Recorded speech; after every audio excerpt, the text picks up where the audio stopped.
How to use eBay Global Shipping feature. The eBay Global Shipping feature has been largely replaced by the eBay International Shipping program, which automates international logistics for sellers at no extra cost.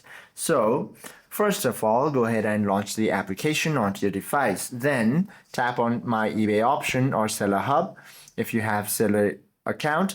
From here, you can access the account settings. Now, once you're here within the setting panel, you simply have to select the shipping preferences. Once you open it, you simply have to head to the eBay International Shipping and click the enroll or edit to turn it on. Then update your active listings to ensure international shipping is enabled. Now you simply have to ship to the domestic hub. When an international buyer purchases your item, eBay will generate a shipping label addressed to domestic eBay shipping center, pack them securely, and drop the package. Hope this video helps you out a lot. If you have any questions or queries, do comment down below.